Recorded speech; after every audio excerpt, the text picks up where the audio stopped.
Good evening, everybody, and welcome to another edition of Last Bell Boxing. We've got another wonderful guest joining us, all the way from Canada, Cedric Ben. How are you doing, Cedric? I'm good, man. I'm good. Thanks for having me. I love being here. Great stuff. We're joined by our usual guests. We've got Carl there. Carl, give everyone a wave. Good evening. And then the brains of the group, Andy, give her a wave. Hello, anyway. And then myself, Ray. We'll start the day. We'll kick off by the big fight that happened at the weekend. Devon Haney and Linares. We'll go through the card of that one. First fight we'll go to look at will be the Martin Ward Fuzil fight. British interest in that fight. Andy, what were your thoughts on that with Martin Ward? That was that could have projected him onto bigger and better things. I thought he was doing really well early stages, but I thought Fuzil started taking control a little bit before he got the injury, and I think it was only going one way after that. If I'm honest, I thought Martin was doing all right. The injury was really poor, really unlucky. But quite clearly, as soon as he got that meat, he got no balance. There was nothing he could do. Couldn't get out of wear shots. Have you heard anything about the knee injury? Do you know what he's done? No. It looked. He was still able to walk. So I wouldn't have thought it would have been an anterior or interior. He could have just knocked it really, really bad. Just very unfortunate. The knees came together, didn't they? And yeah. Angle. He got all his weight on the leg at the time. One of them. It's difficult for me to see where Martin goes from here. He's had a couple of opportunities now and been a bit unlucky in a couple of fights. I'm not too sure how much patience Eddie Hearn's going to have with him. Yeah. Cedric, did you manage to catch that fight on your undercard? I missed the fight that you guys are talking about. This is the Linares and Haney undercard. Yeah. No, I missed that one. I only caught the female match. Cameron. Cameron and Hernandez. Yeah, we'll come up to that in a bit. But I'll just finish up on Ward because I was expecting Ward to come through this one. I like Ward. He has got a little bit about him. Is he limited? Yeah. Sorry? Is he limited? He's skill-wise, no, but he doesn't have the power, which is why he moved down from lightweight to super featherweight. And he does look susceptible to getting himself knocked out. There's something about him so early on he was taking the shots quite well, but he did look as though he was withering with them a bit later on. So I think even if the knees hadn't collided, I agree with Andy. I just think that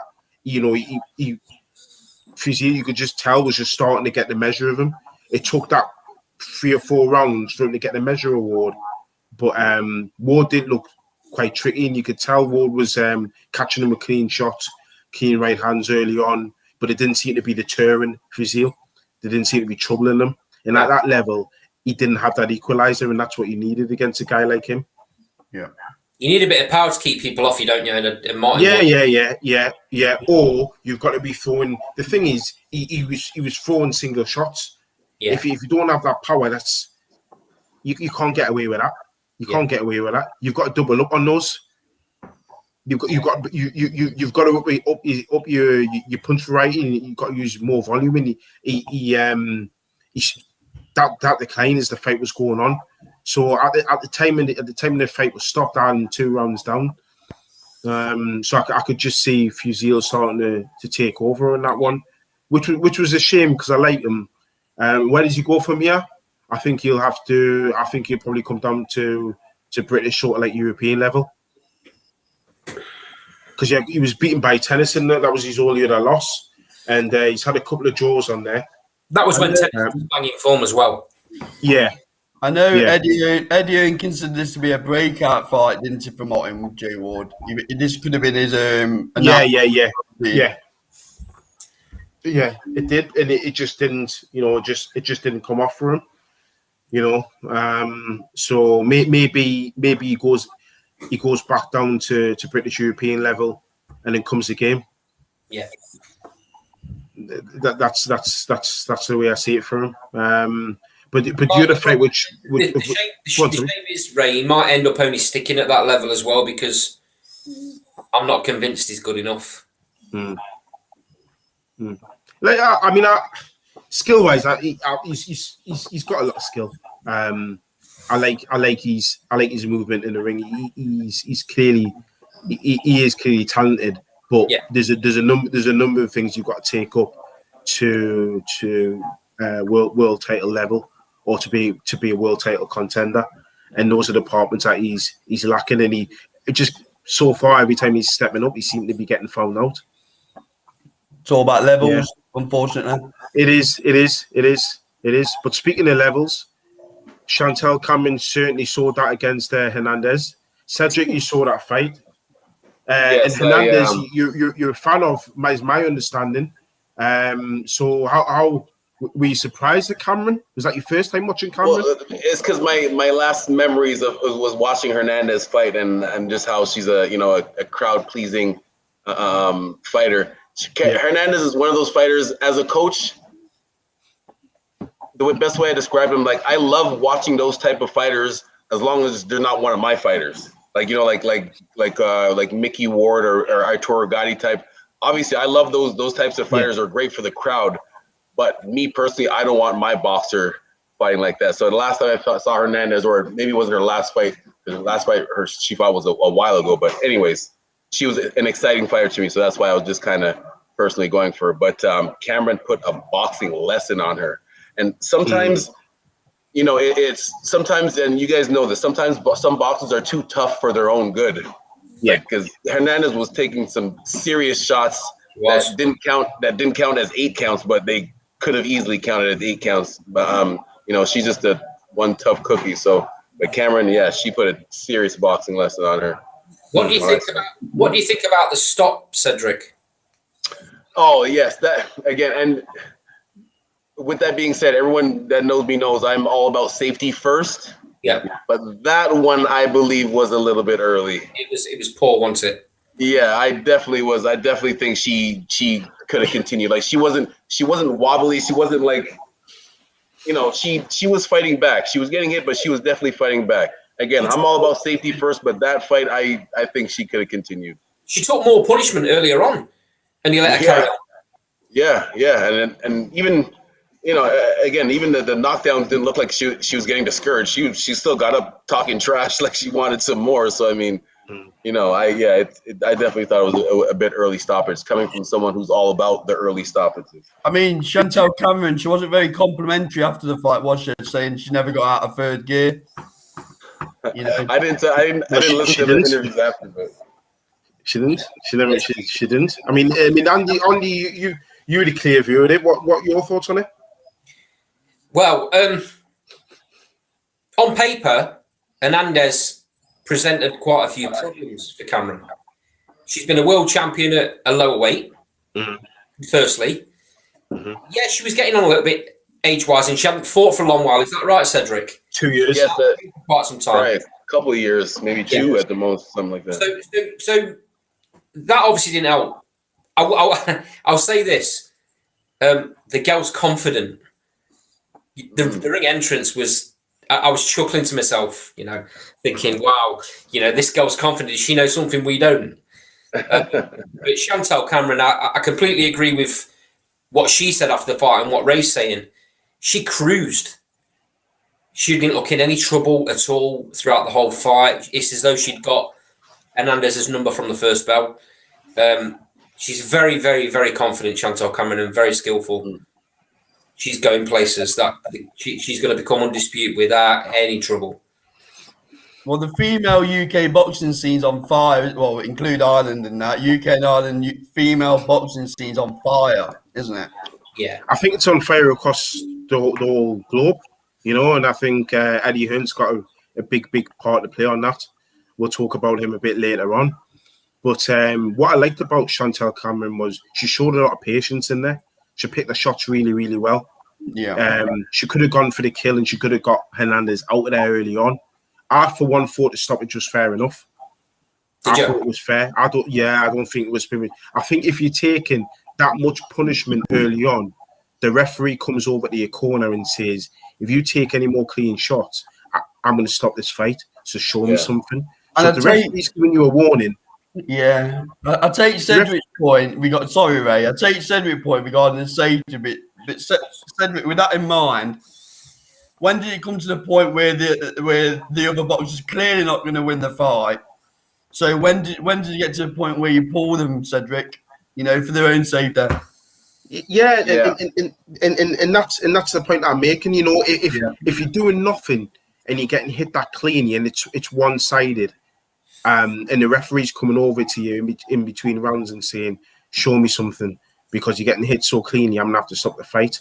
So I've always, as well as being safety first, I've always said, you know, don't fear the brave boxer, fear the brave corner. Because at that point, you're looking at a corner thinking, you should be pulling your guy out of there. And if your corner's being brave, then the referee got to do it. And the referee might do it prematurely, but it's because the corner ain't doing their job.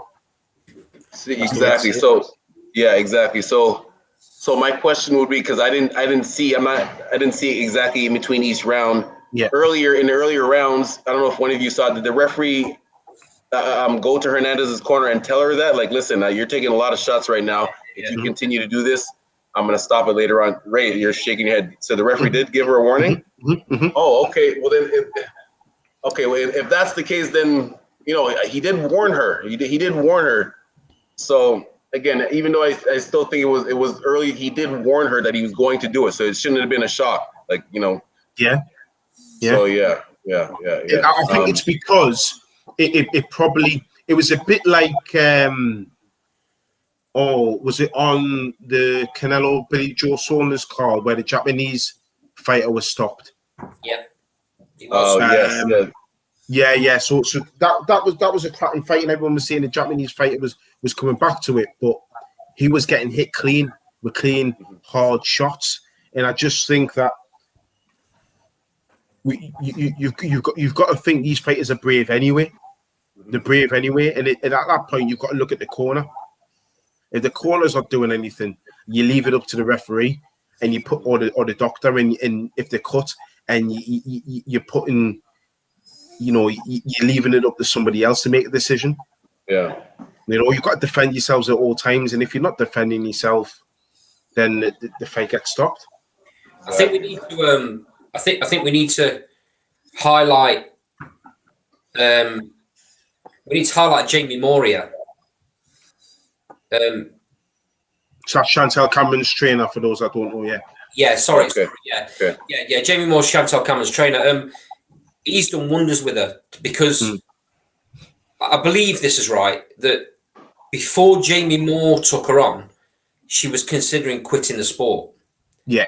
Was really disillusioned with the way her career was going. Things weren't feeling right, and Jamie Moore persuaded her to carry on. And they clearly have a very good understanding. He's very precise with her in the corner. I don't know whether you saw any of it, Cedric. He's very precise, very clear, very direct with very calm as well. Very calm. Yeah, and that clearly showed in the performance because she didn't rush a single thing. That from him for me. That comes from him in between rounds. Yeah, that's I'm not gonna lie. That one I didn't get a chance to really listen close to the rounds. I usually do make sure to listen in between rounds because I love listening to what the coach says to the boxer and to actually see if the boxer's gonna perform and listen to what the coach told him. So I usually do pay attention. I kind of missed those rounds, but I usually do check it. So. I mean, Jamie Moore is one that we've got our eye on because he is an up and coming coach, and Chantel Cameron's a portfolio of his work.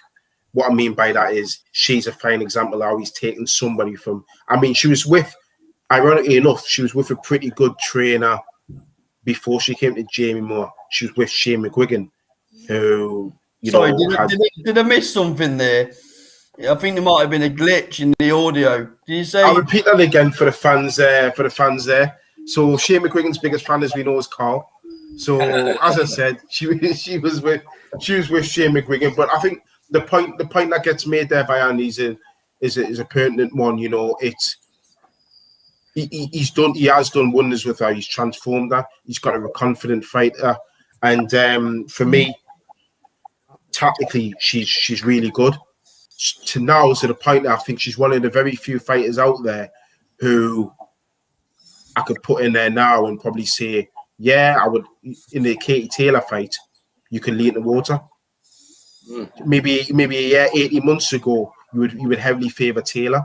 With Taylor now coming on the slide and looking one-dimensional, with how do you beat or overcome Taylor's speed and volume punch? You're looking at accuracy and timing. Chantal Cameron's got that in abundance. So for me, she's getting a lot of the advantages now. I think she's probably one fight away from getting that experience, maybe a unification fight. And then because women's boxing, they don't have the depth, so you can easily put her in there with a Katie Taylor. How old are they? Well, Katie Taylor's about 33, 34, and Chantal Cameron's, I don't even think she's hit 30. Okay. You know, and like I'm saying, you see the difference in the men is the depth is vast. Yeah. With women's boxing, you know, we've seen with the likes of Ebony Bridges and Shannon Courtenay, these girls are having 5 fights and they're ready for world titles. Mm-hmm. You know, you just, that's unheard of in the men's. You know, unless you're at the real lower weights, it's really unheard of. So I think someone like Chantal Cameron can ease. You know, now I would say she's got a really good chance in with somebody like Katie Taylor. So I think, you know, she can look at the unification fight next. Maybe a Jonas fight somewhere as well. Yeah, I mean, Jonas, I think she prefers super featherweight if she's really honest. She would rather fight at 130. That's her weight. She probably feels. I tell you what, Ray. She said she'd fight at any weight if she had the opportunity for a world title, and I believe every word she was saying as well. Yeah, well, she'll take it. I think she'll lose some advantages against, because Cameron was big. Yeah, was big there, and she'll be bigger than Jonas. But Jonas is live. Jonas won't be coming in there for a paycheck or what have you. Jonas is live. I tell you what, she gives anyone a tough fight. Yeah, she does, and she hits as hard as at 40 is what she does at down in the super featherweight. You know what? She's probably better now than she was 5 years ago. Who coached her then? What? Who coached her prior to Jamie Moore, and she skyrocketed in terms of performances? Just remind me, who was a coach?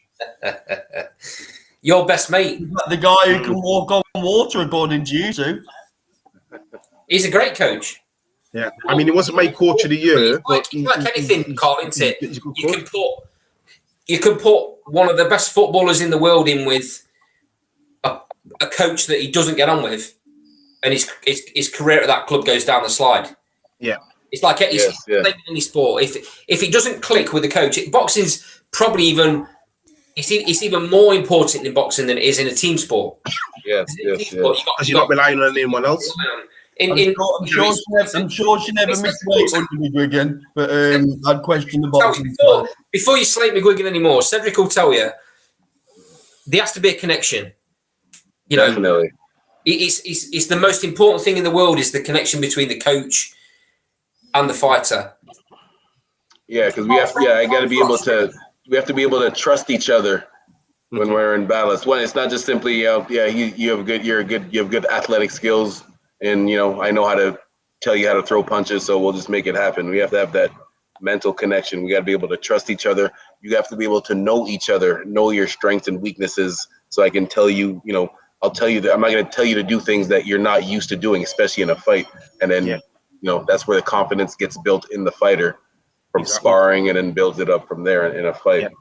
It's like telepathy, and it's in other sports, if it doesn't click with a coach, say in football, you still got your 10 teammates you can rely on to pull out the results. In boxing, you're in there by yourself. Exactly. Yeah. So, it'll be an interesting fight for me, Carl, that one. if Jonas were to step up. But these are the type of fights you should be looking at. Yeah. So the main fight. We missed one out. Ray. Jason Quigley.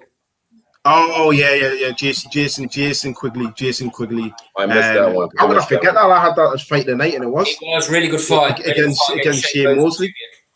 Yeah, Andy, tell us your thoughts. Great fight. Really, quite strategic in times as well. I've not seen Shane Mosley Jr. since the Contender, so I didn't really know what to expect. Obviously, he's got a real burden there, hasn't he? He's carrying his old man's name. Yeah. He's never going to be the same fighter as his old man. Shane Mosley was great. Only lost to the very best. He's got some art, the kid has, though, hasn't he? Oh, yeah, mate. I mean, they were both taking shots. They were both taking shots clean as well. And at times, they were both... it was a really close fight. It wouldn't surprise me if a rematch is made. It was that close. Mm-hmm. It could have gone either way. I think Jason Quigley's even said it after, a post-fight interview. He said it could have gone either way. He wasn't sure whether he was going to get the nod. But good on him. Went over there, great fight, did the business, and that was without having his main coach. Yeah. Andy Lee was Andy Lee couldn't get a visa or something, so he wasn't able to make the trip. Mm.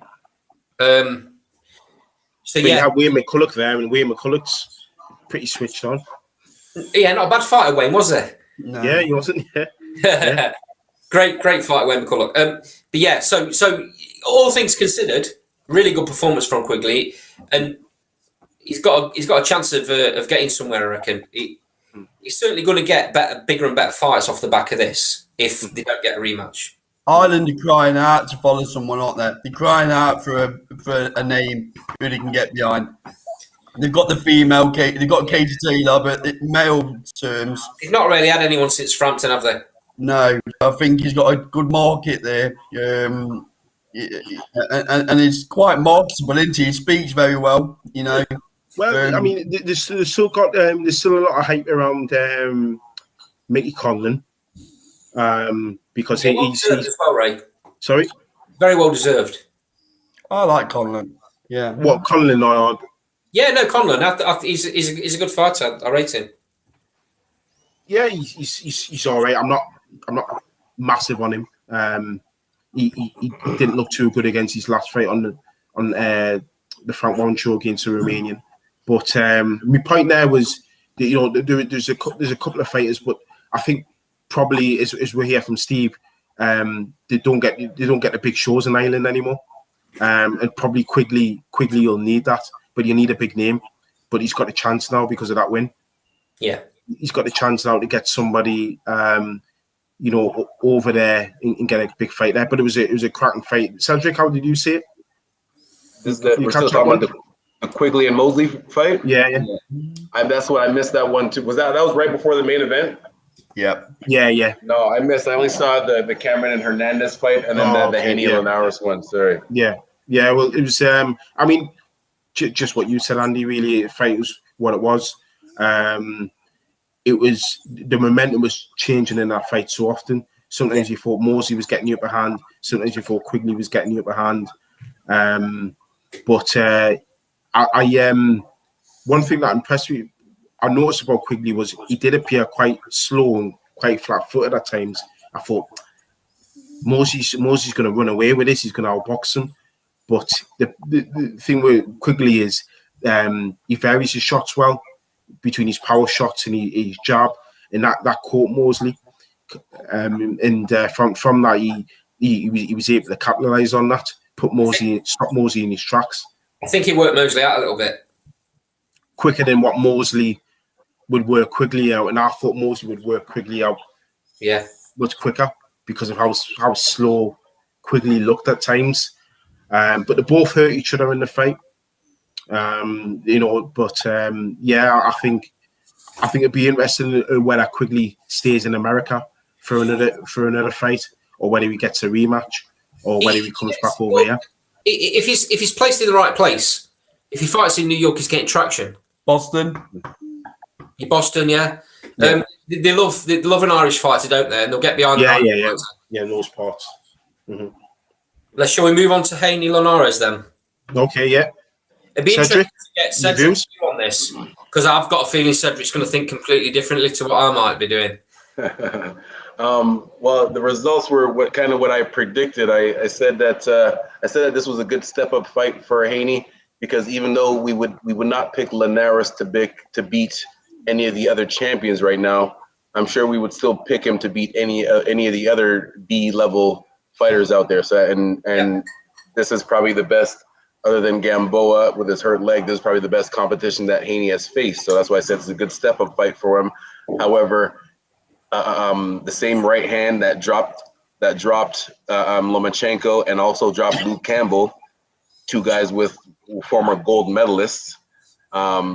I said that same right hand might give Haney trouble, and it did. I believe it was at the end of the 10th round.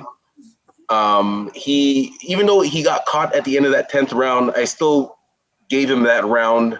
Obviously, he lost the 11th.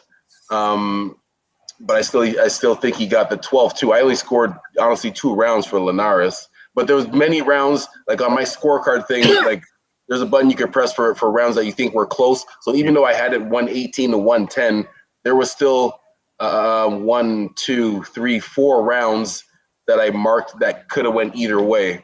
Yeah. And so that was my thing, 118, 110. I loved Haney's jab, the way he mixed up the tempo. And again, that sneaky Linares' right hand, he snuck it in there. Wasn't able to finish him off, but he caught him with it. Yeah. Did we learn anything new about Devon Haney in this fight? And did it fill you with any confidence that he can beat the Lopez's as well and the other champions? Again, the step this was a step up fight for him, and he passed the test. So the next step is to see if he can. I don't think we've learned anything. I think as far as confidence, I'm confident that he would give a good competitive fight to the top guys. I'd have to give a little bit more thought into whether he can beat Lopez or Garcia or Davis, but I definitely think it would be competitive. I definitely think it would be competitive, to answer the question. I mean, Eddie Hearn's doing a great job in selling them into, a great job. But there's something missing for me, and I can't put my finger on it. It's a bit like a jigsaw. There's a piece missing. Maybe he doesn't exactly go to finish off guys, and maybe that's just him. He's more satisfied with making sure he gets the victory. Sometimes they say, win this one and look good next time. When he got caught with that right hand at the end of the 10th round, in his interview after, he said he wasn't hurt, but obviously he definitely was visibly hurt. That was just his pride. That was just his pride talking. I guess maybe just learning, and that just comes from practicing in the gym. If you do get caught like that, well, you're not going to practice getting caught like that, but just trying to stay calm under the pressure, keeping your legs a little bit more sturdy under you. Trying to throw within those clinches, not just straight up going to dive at the person to try to hug them. Trying to actually throw punches within the clinch. So maybe just tightening up the technical aspect of the inside defense. What I'd be looking for to improve from Haney. Yeah. Carl, go on, give us your take on the fighting. I just come away from the fight being a little underwhelmed again, if I'm brutally honest. And that's a common theme for me with Devon Haney. I just kind of don't see what other people see about this kid. He can obviously fight, don't get me wrong, but when you start talking about elite level, I worry for him. There's a lot of flaws. There's a lot of flaws in his game that definitely need ironing out, or he's going to get ironed out. There's no what flaws would you say he's got? Well, I don't particularly like his inside fighting on the inside. Don't particularly like that. I just don't think he does anything really well, and I don't want people to think I'm hating on him, because I'm not. But I just watch him and think I don't think of any single part of his game that he does better than any of the other champions, and that worries me. So I think Eddie Hearn's got a job on here to pick the path to get him enough fights, because he's already talking about jumping in with Lopez and etc. Isn't it, at the minute? And the kid's running out of time. I think Eddie Hearn wants to push him into these elite fighters, but I think he needs to slow it down a bit and get him a bit more experience. But I worry that he's not going to get that time, especially now DAZN's on board. DAZN want the biggest fights. America's their biggest market. You know, they want to take Americans more to the subscription model rather than the pay-per-view model. So I didn't learn nothing new, and the only way I can describe it is underwhelmed, Ray. I want him to put a show on. I don't think he did that. Andy? Here's the thing for me. He's a young kid. He's been thrown into the limelight and looked good against average fighters, which has made his profile and his position in the division seem better than it is. I think his dad was considering retiring. Am I right? Well, he sacked himself and then rehired himself. So yeah. And I think he let Devon hire him. I don't think he rehired himself, did he? Or rehire him, didn't he? I think that would have been the best move possible for Haney, because, like, you get a lot with father, son, or uncle and nephew kind of scenarios. They're not always hard enough on the fighter. For me, Devon Haney's kind of a typical American fighter that gets blown up before they've proved anything. And he's like a style over substance for me. You know, he likes the highlight reel. He likes to look good. You know, you can see him looking up at the big screen at times, and, you know, he kind of enjoys his own work rather than concentrating on what he's doing a little bit. And you've seen it a loads of times when, with fighters like that in the past, eventually they come up against someone that isn't going to give him that breathing space, isn't going to give him the time to look pretty, and they're going to put it on him. That's exactly what Lopez does for me, and Tank Davis for that.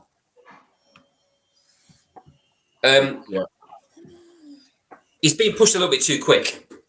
He could be really good with the right coach. The problem for me is he looks great on the back foot for 4 or 5 rounds. He was making Linares miss. But let's think about it for a second. This is an aging Linares. This is a guy that he's been at world level, 3-weight world champion. You can't take anything away from what Linares has achieved. But he's at the end of his career. In my opinion, if Linares goes in the ring with Lopez, he gets stopped. If he goes in the ring with Davis, he gets stopped. Because he's got a bit of a, for all Linares' as qualities, he doesn't have the best chin in the world. And I don't think like body shots either. I don't think it was tested, because I don't think Haney's got power. And that is going to be probably his biggest downfall when it comes to fighting the very best at the division, because he won't be able to keep him off. Well, he asked him, didn't he, Andy, in the corner, how does my power compare to, did he say Garcia? Lomachenko. Yeah, and that's very naive for me, you know. Yeah. Well, what he should have done, I think I said it to Ray, if you ask a question like that, you do it in private, when Linares don't have a camera in his face. It was quite clearly Linares was trying to be polite.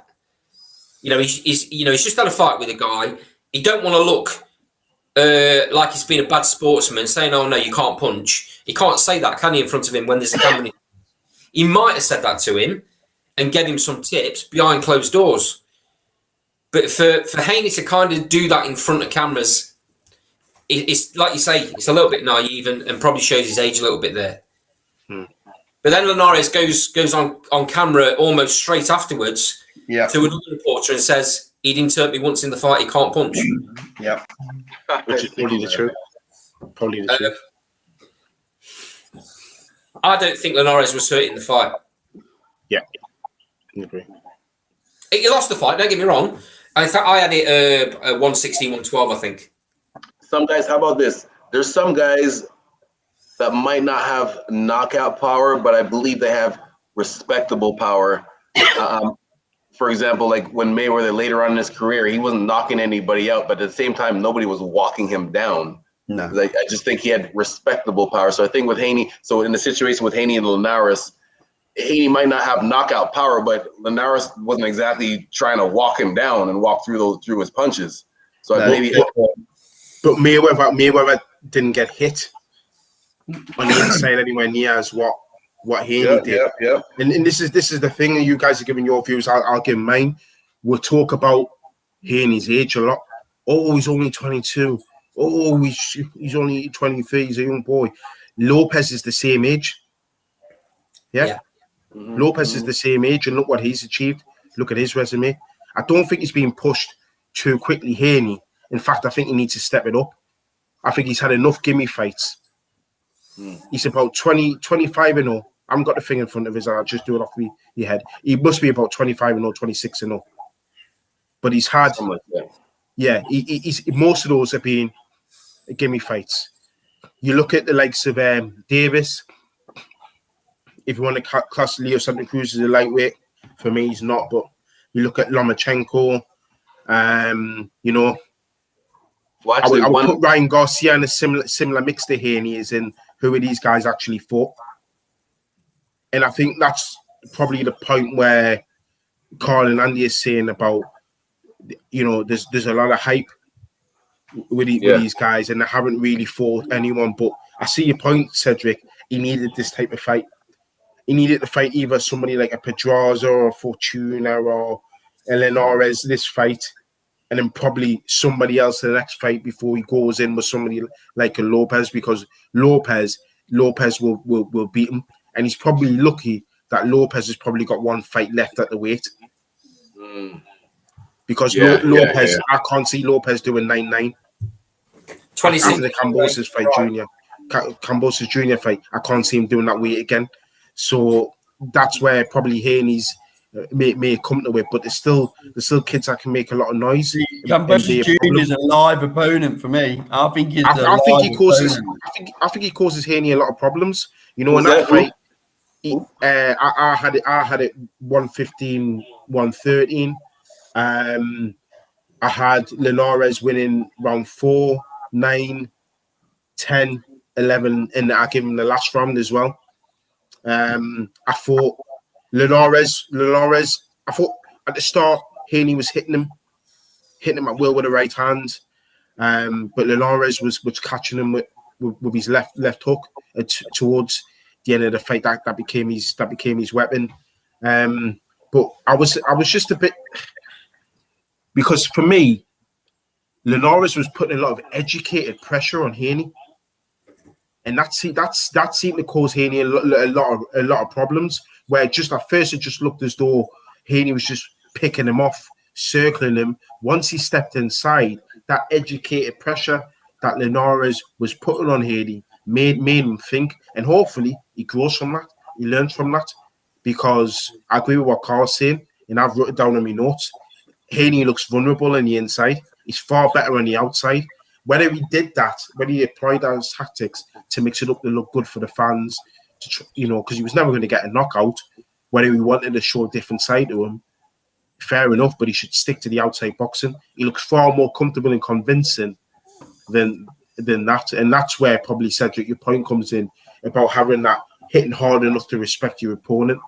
If he stays on the outside, his jab's good enough to allow him to double up on other punches. But when he mixes in the inside, you know, that's when Linares' educated pressure told, and that's how, in my opinion, it's how you see and you score your fights.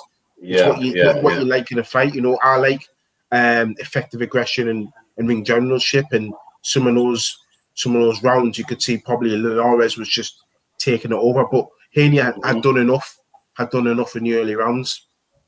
Yeah, so like that's I said, what I'd like to see next for for Haney. Those are the rounds that you said you gave to Linares. Those are pretty sure they're the same rounds that I said could have went either way. Could have went either way. By the way, coming back to his age, that's the age thing is another thing that because fans are different. Because some fans, some boxers will say the age thing, and some boxers not. Because if you think about Canelo. When he fought Mayweather was 36 years old when he fought Canelo, but nobody talks about that. Everyone just says that Canelo was too young and wasn't ready yet, and I'm pretty sure he was 24. Yeah. Right? So you got to be careful which boxes we pick and choose to say who's too young and not ready yet. Not you guys specifically. I'm just saying in general, right? Cedric, that's a great point. That really is a great point, and that's why I quickly made that point about Teofimo Lopez, because Teofimo Lopez is the same age, and he's look at what he's achieved. If you give the example of Canelo, he turned pro at 15, so he had pretty much somebody's full career at the age of 23, 24. He was a pro for 8 years and had 40 fights when he fought Mayweather. Yeah, and then also look at somebody like Amir Khan, world champion, a valid world champion, not someone vacated the belt, and a valid world champion at that weight. So I do think there's probably a lot of sympathy towards Haney. I think there's a lot of sentiment that people want him to do well, and that equates to him being slightly overhyped. I do rate him. I do think he's got ability. I'm not going to sit here and I think he's absolutely rubbish. That's not true.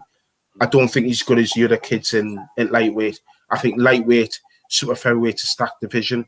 And one of my favourites, we have a transatlantic show. Sorry? In some degree, Ray, it's very unfortunate in the era that he's fell into. The era, because a very, very strong division, like you've said.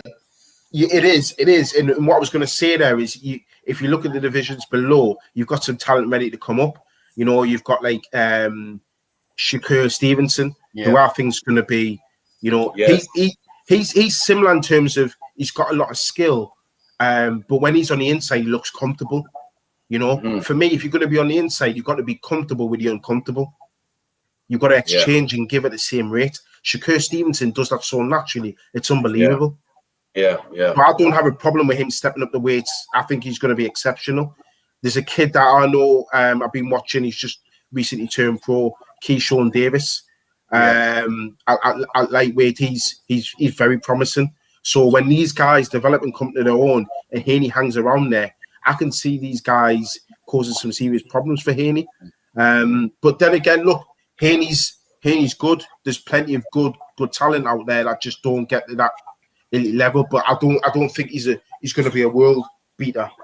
Unfortunately, but I might be wrong. But that's just my view. No. I hear you. I definitely can see that. Should we move on to Daniel Dubois next? Yeah. So we've got the Daniel Dubois card coming up. Daniel's first fight back after his horrific eye injury, but also his first fight back under he's changed trainers a couple of times. He's settling on Carl's good mate, Shane McGuigan. I'll say that again for those in the back. Shane McGuigan. So I'll start with his biggest fan. Why not? Be rude not to. We'll start with Carl. Time out, real quick. Go on. I have to get going right now because I have to train, so I just want to give my 2 cents on this. I'm definitely picking Daniel Dubois. I did a little bit of research on the opponent, not too high on him. I think this is a very good comeback fight for Dubois, especially after that serious eye injury. Good comeback fight to test out to make sure that the punch resistance is still there.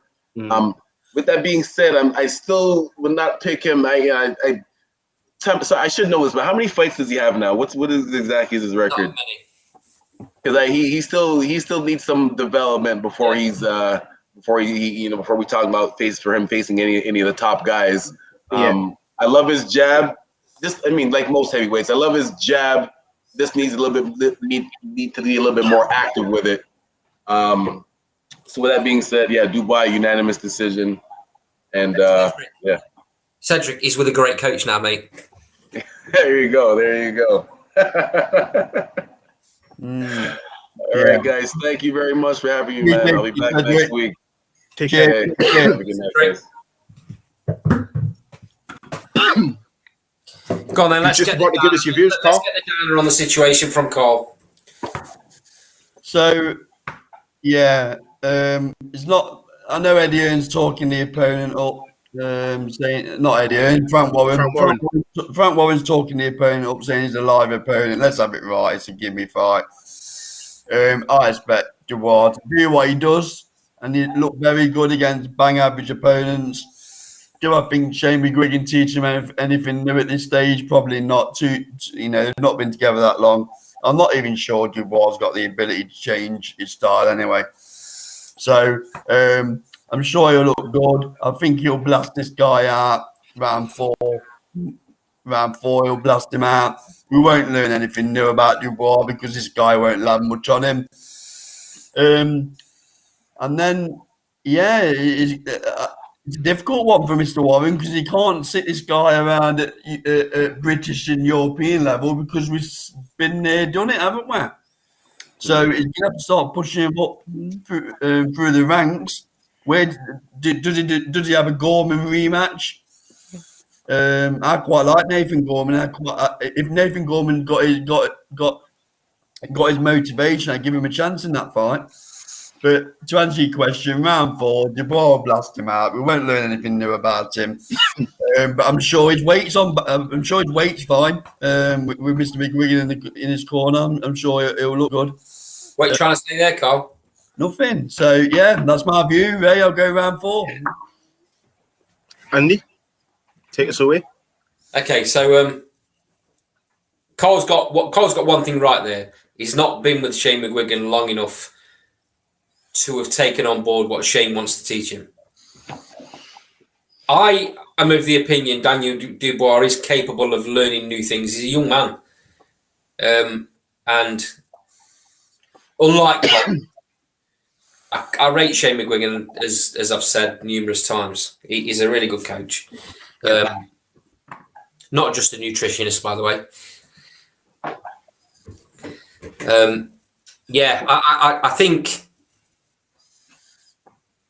I think McGuigan will take him places, whether that's anything higher than European level. We'll soon find out, won't we? But for me, I think a little bit different from you, Carl. I think he needs testing. He's come through a horrific situation, and he needs testing, and he can only really get that sort of testing at British level. But he needs to go in against not European fighters. He needs to go in against the best in Britain. Yeah, I would have put him in with a Wardley or a Gorman. Maybe not this fight, but the next fight needs to be a step up, definitely. I was about to say Wardley would be a great fight. Probably Wardley, yeah. It will teach him a lot. Wardley will try and put it on him. Everyone's going to try and put it on him because they think that he isn't going to be able to deal with it because he couldn't deal with Joyce. What Joyce had to offer. People are forgetting how good a jab Joyce has. And not a lot of other fighters have that ability to do what Joyce does with a jab. So I think that maybe we're being a little bit harsh on Daniel Dubois and writing him off a little bit too soon. I think time's going to tell. The next kind of year and a half, 4 or 5 fights. I don't think he needs to be rushed. He's got plenty of time on his hands. He's a young fighter. Why rush the kid? Give him time. Well, I agree with the fact that he's a young fighter, and after an injury like that, probably, I think you probably want to learn his lessons from the Anthony Yard situation. I don't think you'll want to risk losing out on Dubois being a potential cash cow for him. But having said that, you got to remember he was undone by the most basic punch in the book, the jab. He was, but that's not no normal jab. Well, my point is, when you look at the Kevin Johnson fight, the one where he went to points with Kevin Johnson, he wasn't showing any variation in his work. No, and even then he was coming unstuck. He was running out of ideas. So even though Joyce's jab is exceptional, it does worry me when fighters are getting to pretty much European level and can't figure out the jab and don't have any variety and look pretty much one-dimensional. You can't really blame Dubois for that, though. That's his promoter. He's in promoter or his coach? His promoter. He's in them positions and in them fights and at that stage because his promoters protected him. He's put him in against people to make him look great. Yeah. And he's done that on most occasions. I completely agree with you. And that's why he's moved coach, because he was very limited. Time's going to tell whether Shane McGuigan can change that, whether Shane McGuigan can teach him to negate a basic jab. Mm-hmm. Carl obviously don't think he can. Time will tell. Mm. Are you thinking more, Carl? Answer this then. Are you thinking more because Daniel Dubois is not capable of learning that, or because Shane McGuigan's not a good enough coach to teach him it? No, this one's not about Shane McGuigan. I just think Daniel Dubois is what he is. You know, I don't think he's got the boxing ring craft to start changing his style. A bit similar to Wilder, not in the same degree, don't get me wrong, but he is what he is. You know, once he gets tagged, he'll revert to type. Some people are natural, agreed. Some people are natural and they learn really quick, pick up things really quick. Maybe Daniel Dubois is not that type. Maybe it's going to take time. And we spoke about it earlier on our fighters after they have to connect with the coach. Mm. And we yet to find out whether that connection is going to be with McGuigan, aren't we? We'll see. Yeah. You know, we'll see whether McGuigan is the coach we think he is. Or me and Ray do anyway. We'll see. Yeah, I think time will definitely tell with this one. I do think the thing with Daniel Dubois, what he's got going for him, his power's tremendous. His power's tremendous, so you'll always have that. But he does need to learn to think in that ring. He can't just always rely on his right hand. You can't always go looking for it because at the minute he's becoming too telegraphed. And anyone with any degree of ring craft about them or any degree of ring IQ about them is going to be able to slip that, counter that, and put him in trouble. I think he would beat Gorman again because I don't see much of Nathan Gorman. I mean, Nathan Gorman's got fast hands and pretty much that's it. And he can never seem to be fit, Nathan Gorman. He hasn't been fit for years. So I think he beats Nathan Gorman. Sorry? He's not dedicated enough. No. He's not a fighter I rate. So I would like to see Dubois, once he's done a job on this guy, to probably learn from the American gatekeepers, because clearly Kevin Johnson was a good challenger. It was interesting. Kevin Johnson came out doing an interview. I don't know whether you guys saw it. And usually gatekeepers are like, "Oh, this fighter's really good. He's got really good power, or he's going to be a superstar, or whatever." Kevin Johnson said anything but around Daniel Dubois. He said, he just did the same things over and over again. He said, "I knew what he was going to do before he did." And when a gatekeeper's saying that, it doesn't fill you with much hope. And because he went to go and knock people out, people thinking, "Oh, Kevin Johnson's talking rubbish." But Kevin Johnson, one's been in with everything. Yeah. He's been in with everything and everyone. And two, it got proved right in the Joyce fight. He runs out of ideas too quickly. So if those things can get worked on, he's got half a chance. But if they're not, then he's pretty much back to square one.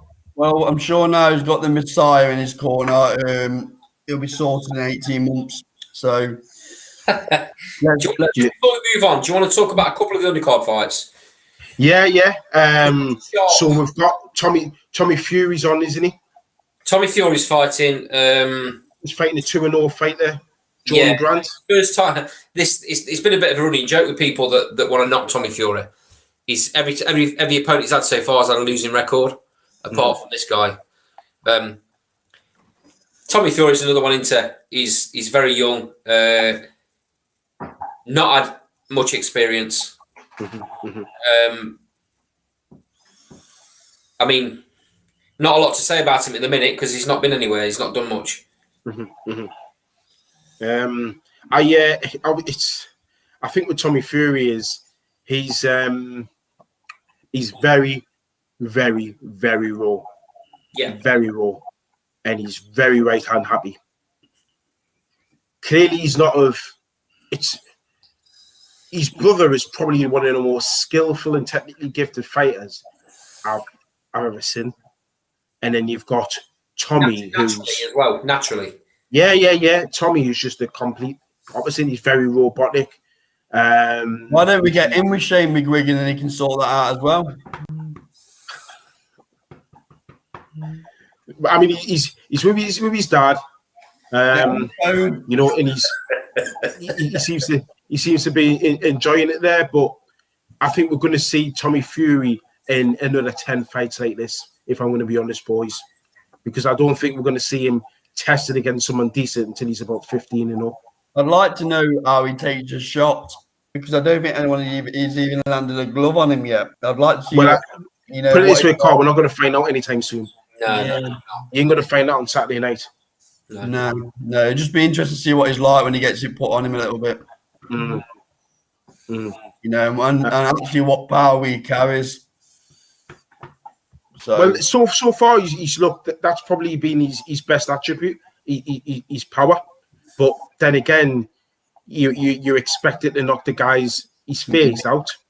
Anyone with any sort of ambition would have done the same. At some point, there's going to be people who are going to take his power, and then what's he got? Yeah, it'll be interesting. Yeah. So in terms of, I mean, I'm looking at the card. I mean, Liam Davies is on there. Kevin Aguiarco's on there. They don't have any opponents named. Right? See that again? Archie Sharp's fighting into. Who's he fighting against? He's fighting against Marco. Anti been pulled under. Has he? I don't know. I haven't seen that on the card. Oh, maybe I'm looking at a dated. Card then. Yeah. I mean, I like Archie Sharp, but I don't think he's on this card. I think Grant Robinson has been pulled and rescheduled for July from memory. Right, okay, yeah. So I think that's that card. That card done. Yeah, but before we go on to the next, it's a typical Frank Warren card, isn't it? Yeah. You know, we're going to talk about this in a minute. We're going to talk about this DAZN in a minute. And Eddie Hearn's interview opens a lot of eyes for me on a lot of subjects, and one of them is funds in boxing and the ability to build a card with the money you have. Quite clearly, BT and Frank Warren don't have the money to build a great card, which is why you see a lot of 5-0 fighters, a lot of unknowns, a lot of guys making debuts because he don't have to pay him anything. And, you know, the money he does have, he can pay Daniel Dubois, for instance. And Yard. And and Yard. He doesn't have the stable either, because any fighter that's wanting to turn pro now is looking at Eddie Hearn. Yeah. What you've also got to remember as well, there's an app now called Fight Zone. So Dennis Hobson is teamed up with small hall promoters across the country. Right. Okay. So now, instead of Frank Warren cherry picking their fighters, they're coming together and they've got their own show. So their fighters are getting fights. So Frank Warren's pool of fighters is getting smaller and smaller and smaller. That's really interesting. You know, so you can get that app. I think it's about $4.99, and they're showing fights every week now, all over the country, because they're going around and they're reviving the small hall industry, and they're just picking and showing maybe about 10 fights which is quite a lot. Right. There was Cash Ali. You remember Cash Ali? He's the guy that bit David Price. He was on. He won a European, IBF European. There's been a few fighters there. Ricky Hatton has had a few fighters on. I can imagine Carl Greaves getting involved in this, in a few months' time. Other promoters, we've got people like Phil Jeffries up here, Steve Rafe. They'll be looking at this and thinking it's a good platform to get their kids on. Because if they can't rely on Matchroom now, because Matchroom's gone into international with DAZN, Frank Warren's struggling with BT. BT are losing money. Frank Warren's not bringing in fans, is he? His pay-per-views haven't been great. And his pay-per-views are domestic fights, essentially. Yeah. Something like Arthur and Yard, the rematch, Warren would want to put that on a pay-per-view. Why? Yeah. That's not a pay-per-view fight. That would be a traditional Friday night fight. Absolutely, mate. And what a good fight it is as well. But like you say, BT are going to want to push for that. They're going to want to make that pay-per-view. But he doesn't have the stable to create a pay-per-view card. Mm-hmm. Mm-hmm. I mean, he lost his two big stars in a fell swoop together. Liam Smith and Billy Joe Saunders. Yeah, obviously he's got Fury, but Fury's pretty much with top rank. He ain't got Fury, mate. Well, it's quite interesting that Tyson Fury says he'll never fight in the UK again, and Frank Warren keeps calling himself his UK promoter. Answers on the postcard. He's got very, very little to do with Tyson Fury's future. Yeah. So I think we better move on to the DAZN announcement, because I've got quite a few quotes here from Mr. Hearn that I did earlier.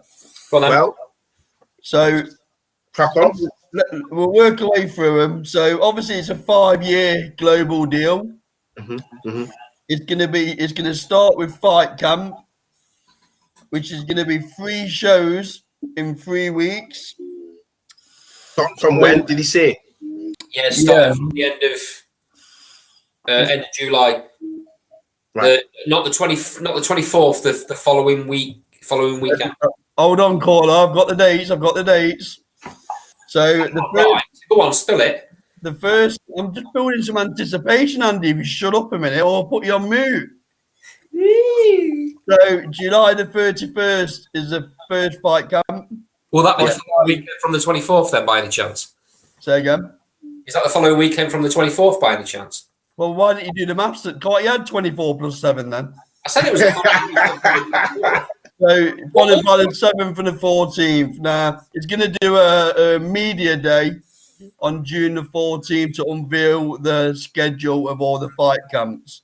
Right. Okay.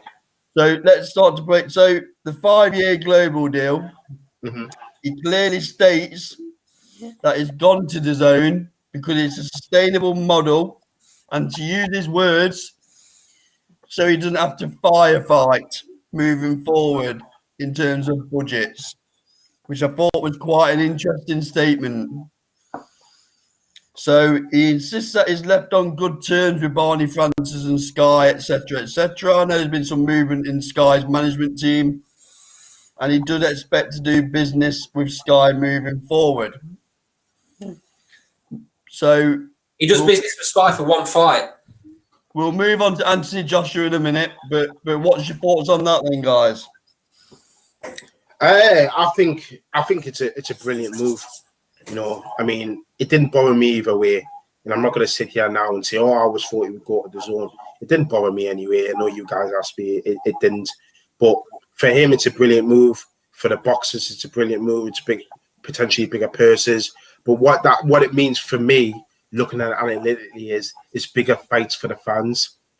Now the shackles are off. He can make those big fights. He can take DAZN wherever they want to go. And if the DAZN succeed, it'll be down to Eddie Hearn. If DAZN fail, with a few questions as you go. Let me just jump in. What are your thoughts about the Sky vehicle though? So obviously the Sky model often involves, let's say, watching Sky Sports football, watching some mid-table Premier League team like Newcastle or something, and then they naturally go on into the boxing, don't they? So what do you think? How do you think DAZN are gonna compete in terms of taking them? Let's call them casual fans, if you will, from who just kind of fall into the boxing Saturday night fight night. How do you think they're going to attract them? Well, it's obviously going to be through social media and promoting. That's what he's going to have to do. Yeah, because I think what you're saying is how those hardcore fans are going to follow DAZN anyway, but it's the casual ones who are probably just watching a bit of football and accidentally flick over and go, oh, yeah, Joshua's fighting. How does he get those? Is that what you mean on about? Yeah. Well, he's got to hammer it on the social media, and from my account, he started today. So he's got all the fighters putting themselves saying back soon with Matchroom DAZN photos, small steps like that. And for me, it's these announcements. When before I was saying about the big fights for the fans, he's going to need those mouth-watering fights now. And no good easing us into those fights. We need those big fights now for the casual fans. And he talks about, I'll bring Andy on this one. He talks about having an additional partner who are going to come into the deal and they're going to check and they're going to absolutely change the face of boxing. And he suggested that was around more the subscription side. So any thoughts? Who could that be? Not a clue. No. He's keeping that tight to his chest. The one thing that DAZN have currently is the price band. Yes. And also everything that was a pay-per-view show on Sky will now be a standard show on subscription show, yeah. It is what it is. It's $1.99 currently. Anyway, it's $1.99 and you get everything. Yeah, he confirmed, Andy, it will stay at $1.99 until September. So you're going to get all them fight camps. He's talked about a big show in September. I'm surmising that's Canelo on the 11th. I have a concern, lads. Go on. It all looks rosy in the garden, don't it? I don't think casual fans. It's $1.99. They'll subscribe because it's $1.99. They won't watch every fight. They won't watch every week because they are what they are. They go to the football and then they go out and get drunk. That's the lifestyle of a casual football fan. Or they watch the match on TV and then they get their mates around and have a few beers. Or they go out. They don't think the same way as a hardened boxing fan. Hardened boxing fan will sit there through an undercard and that'll be their night's entertainment. Yeah. That doesn't happen with a casual fan. He did say that on some fight nights, not the pay-per-view model, but on the normal Sky fight nights, to use his words, sometimes the numbers were disappointing in terms of viewing numbers. Exactly, which is why Sky went to the pay-per-view model to get some money back. Well, I was about to say because Sky were basically losing money on boxing because they were paying for these really good cards on a standard boxing night and getting nothing back for it. They were looking at the numbers and going, hold on a minute, this isn't really adding up. We're not getting the viewers we should be getting for this. Because casual fans do that anyway, Andy, on any platform. That's what I mean. You go to watch a fight. If you've been to a Joshua fight, but you go to a Joshua fight, and it's amazing how little people are there until it gets to the core main fight, and then it gets to the Joshua fight. The stadium's full. It's not just the Joshua fight, is it? It's any fight. You look at an arena fight. The arena's empty until 5 minutes before the main event. They're all sat in the back drinking beer. So moving on to the production side, then. Just one more thing, mate. Sorry. Eddie Hearn touched a lot on a lot of fighters going to America and opening the market up in America. Yeah. My concern with this old DAZN thing is it going to affect the live shows in the UK? Are we going to get the shows we were getting, or are DAZN going to push for a lot more of the high profile fighters to go and fight in the States? Well, he did say in the interview with IFL, to give a little plug out there, that obviously the US is still the largest market for DAZN currently. And he did say about UK fighters being given the opportunity to go over to the US and fight to raise their profile. So take from that what you will. Concerns me that in America. Take from that what you will. Because does that mean that the British boxing scene starts to die? No. Why, Ray? As I explained before, I think there's now opportunities for people to fill in those gaps. Dennis Hobson's got fights on. So for the small promoters, they can still get their fighters out. I think it means Eddie Hearn's going to be smarter. He no longer needs to rely on people like signing people like Joe Laws to sell tickets, because he doesn't need. He can follow a different model.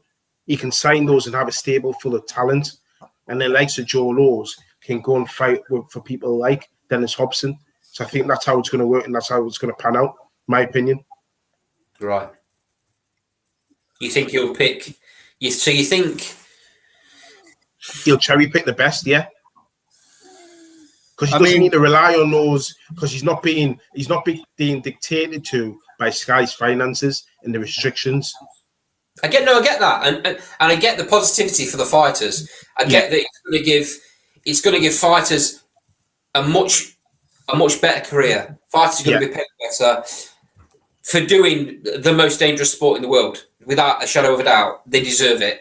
Yeah, but it's not good for fans that want to see top level boxing in their local arenas, because you're not going to. For the fans' point of view, it's not. You'll be able to watch it, but the likes of us, we'll want to meet up and go down to the O2 or the NXL or the Copper Box. Those shows are going to be few and far between for me. Oh pretty much once every 6 months. It's going to be Warren and Dennis Hobson and maybe Carl Greaves now and again. They're the sort of promoters that are going to be who we're going to be left with in the main, aren't they? If we're honest. Yeah, I agree. His Southern Area title fights, which, with all due respect, they're good fights, aren't they? Often barnstormers. But my concern, I think those shows are great. Those shows are great. Don't get me wrong, and they're very well matched fights. Oh yeah. You've got to give credit to these smaller promoters, and maybe this is for a smaller promoter. Maybe this is a blessing in disguise, because maybe the fighters that are craving to go and see a show will make the way to the smaller shows instead. Eddie Hearn did say in this interview, when he was asked by Coogan, so where does Sky go after this announcement? And he answered by saying it depends how committed to boxing Sky remain. And they won't be, mate. That's quite clear. I think they'll still do pay-per-views. Well, what sort of pay-per-views are they going to get, though, mate? I mean, my concern is they start putting joke fights on. I don't want to mention it, but I think we're going to have to mention it, aren't we? Because that's where it's going for me. I gave my opinion to Carl the other day that they can't put Taylor on, but they can put an absolute joke of a fight on with supposedly one of the best fighters ever going against somebody that's had one fight and lost it. I mean, what is that all about? A complete joke. A complete joke. I mean, what you need to remember, what you need to remember is it was Barney Francis that stopped Sky from pulling out of boxing when he gave the exclusive deal to Matchroom. So maybe it's been on the agenda of Sky for some while to pull away from boxing. I think that's what they're going to end up doing, Carl.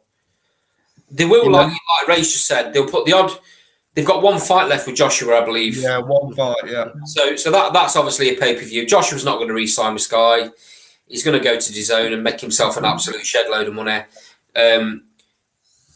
It leaves Sky in a almost an impossible position because they'll have no signed pay-per-view stars. They're going to have to go and pay for a pay-per-view fight to be shown on their platform, i.e., they're going to have to go cap in hand to DAZN and go, can we please put one of your fights on?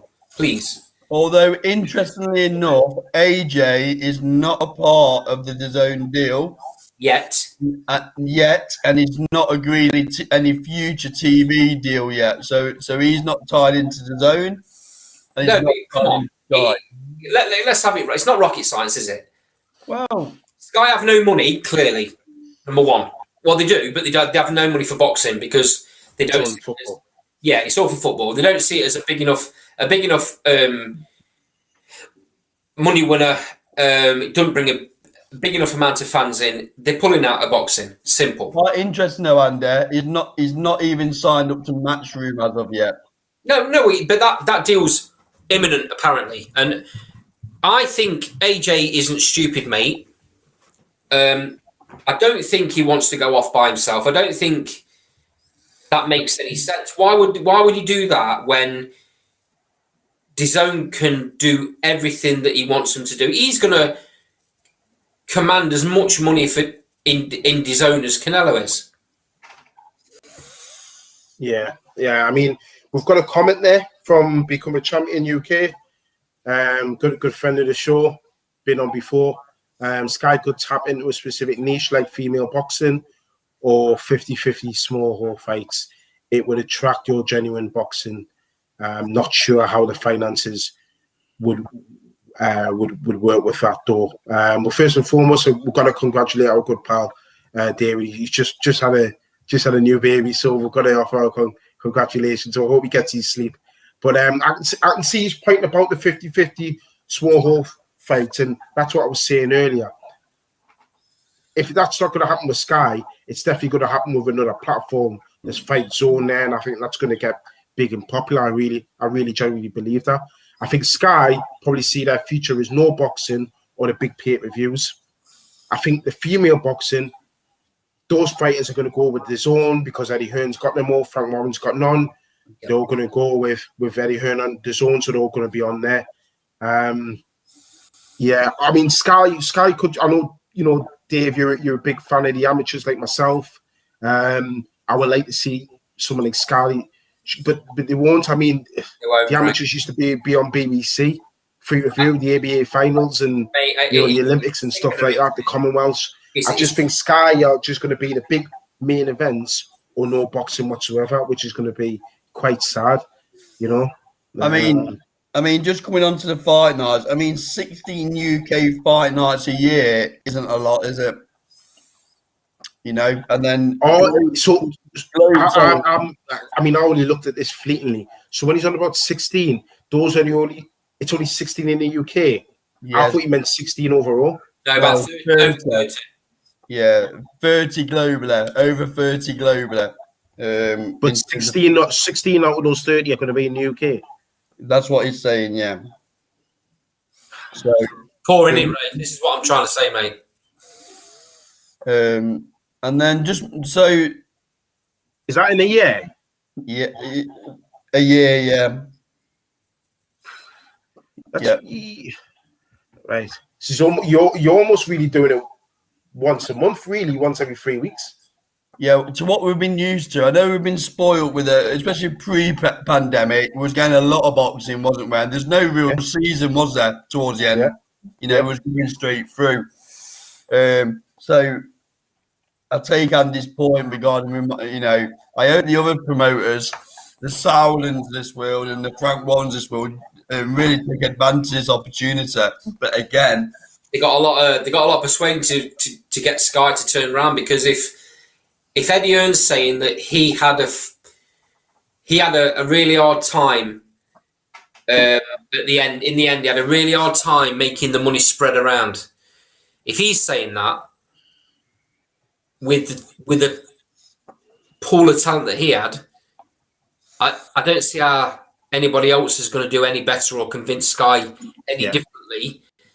I mean, what I'm hoping that maybe BT see this as a massive opening, and maybe BT think we can't really compete with Sky on the football scene permanently.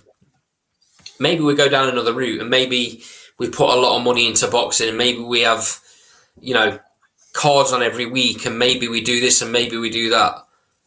You might see it as an opening, and they might push. I'll tell you what, I bet Fight Zone TV are rubbing their hands together. Oh yeah, and again, Dave's put a comment saying about getting some small hall promoters or elite amateurs on TV, and but the small hall promoters, if they're all going on Fight Zone, Dennis Hobson's laughing. For $4.99, you've got fights on every week, sometimes twice a week. Are you on commission? Are you on commission? No, not yet. But if on next. But if you think about the amount of promoters that he's connected with, all those ones that we've forgotten about during the pandemic, it's a massive opportunity for them.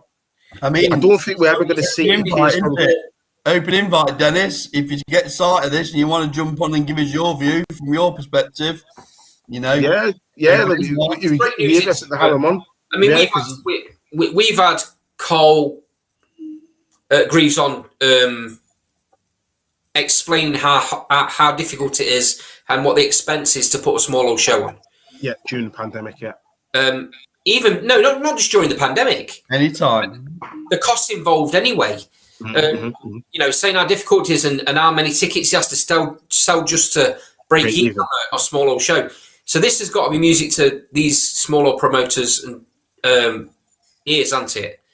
Hopefully it takes off, mate, and hopefully the real hardcore fans turn to these small old promoters and small old shows and show the gratitude for what they're still doing for boxing in the country. I hope it goes that way. That'd be great. Yeah. I mean, couple of other things that he touched on as well. He touched on Usyk. So we're obviously, if there's no agreement today with Usyk regarding the Usyk AJ fight, it was going to purse bids. And then they've got another 7 days to agree to purse bids. So that's quite interesting. It's a very interesting scenario that there's just to add on that one. Did he mention anything about potentially Joshua vacating? Yeah. I've started, so I'll finish. I was just about to say, the way I see this playing out, and Eddie Hearn is almost preempting the situation to people. Here's my opinion of what's going to happen here. Usyk's not stupid. Usyk's demanding loads more money than Joshua wants to pay him. Yep. A bigger percentage than Joshua wants to pay him, knowing 80-20 split it should be.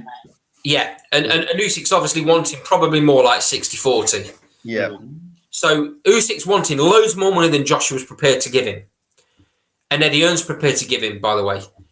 Knowing that either way, Usyk knowing that either way, he's going to get a shot at the world title. So he either gets the money he wants and he gets AJ in a world title, or he don't get the money he wants, AJ vacates and he gets an easier fight. Yeah. For a world title. Yeah, what he said AJ is sick and tired of having no flexibility and receiving a letter of the governing body regarding his mandatories time after time. Well, the world of holding more than one world title, AJ. Well, I think you're right, and I think he's softening us up for the distinct possibility that AJ is going to put the belt in the bin. He's definitely going to vacate WBO, definitely, because he doesn't want to give Usyk the money that he wants. And when he spoke about AJ's possible alternatives, he was throwing names out there like the Dillian White. He said he would have jumped back in with Dillian White by now, but obviously his mandatories got in the way. He talked about Andy Ruiz, a third fight. Not going to happen. And he talked about Ortiz. Ding, ding, ding, ding, ding, ding, ding, ding. There's your winner. He's going to take the easiest fight out of the lot, and he's going to fight the big old professional over in America. The one who I might remind you, we all slagged Wilder off for fighting again. Yeah, exactly. It's the easiest fight, mate. It's very simple. AJ's pissed off. And he don't want to do what people want him to do. He's throwing his toys out the pram. He's not thinking logically. He's not going to give anybody a chance of winning one of his titles, apart from the fact that he's going to give up the WBO, because it's too much of a difficult fight for the little bit of money that he thinks he's going to get, because he's got to give Usyk more money than he wants to. So what he's going to do, he's going to fight an old man. He's going to come in with a walking frame, and he's going to knock him about the ring for 3 or 4 rounds. This to me tells me that AJ does not believe the Tyson Fury fight ever happens. Otherwise, he wouldn't give the belt up. Well, Eddie Hearn said he expects the belts to open up in the new year anyway. Right, so Fury's making loads of noise that the unification or undisputed fight happens in December. Quite clearly, and I'm sure I'm right in thinking that Eddie Hearn said he doesn't trust anything that they say. So they're making all these plans about fighting AJ in December. Eddie Hearn clearly doesn't think that's going to happen because he doesn't trust a word of it. AJ clearly doesn't think it's going to happen because AJ's been burnt now, hasn't he? You know, he's believed all this bullshit that Fury's camp's given, and it is bullshit. It was never going to happen. And if they have any bollocks, they'll come out and say so. If Tyson Fury's old man can come out and say it's crap against his own son, against his own son's promotion team, what does that tell you? Yep. It's there, isn't it? When's John Fury ever said a word against Tyson? Ever? No. Especially back in Eddie Hearn, he never says he would never back Hearn. With a passion, but he knows full well his son has missed out on the defining fight of his career. And the fight that probably would have put him right in there amongst heavyweights of all time. Yeah, legacy fight. The heavyweight to the 70s and the 80s. If he goes and does a number on AJ and wins all the belts, something that's not happened for 30 odd years, what does that do for Tyson Fury as an all-time great fighter? It puts him right. That's what I'm saying. And not just that, it's the biggest payday you would have ever got. Yeah. Exactly. And John Fury can see that. Why Tyson Fury can't see that, God only knows. Yeah. I don't think Tyson Fury's scared of fighting AJ. Right. But he's bought into whatever bullshit his current promotion team are telling him. I don't know why. I just don't understand it. But I'll go on record now and say I don't think he ever fights AJ. No. And then he went on to talk about Canelo versus Plant September the 11th. That's penciled in for. Okay. Talks are developing, but there is an issue around obviously the different platforms in terms of TV channels. So they're having to work through that. He did say though, didn't he, that he don't mind if his fighters go and fight on another platform. Yeah, that fight will happen, I think, won't it? Yeah. It'll happen because Canelo's not scared of fighting anybody. Canelo, he's not bothered. He'll win with anyone. It's a shame that the heavyweights can't think the same way, eh? And then the last point he made was Dillian White is due to be out again at the end of August in the UK. So clearly that's not AJ. So I just wondered who you think that might be. I think Dillian White's going to get an easy fight. He deserves it, by the way.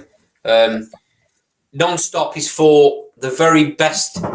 Other than the top two, he's fought the very best he can fight. Name me someone other than Fury, AJ, or Wilder. Name me someone other than them that he hasn't gone in against that he should have. Usyk.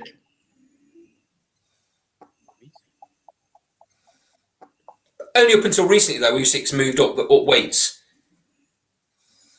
Could argue maybe Joyce. Ruiz. Maybe Ruiz. Maybe Ruiz is. I don't believe Joyce is at that level yet. It's still got to prove it for me. Yeah.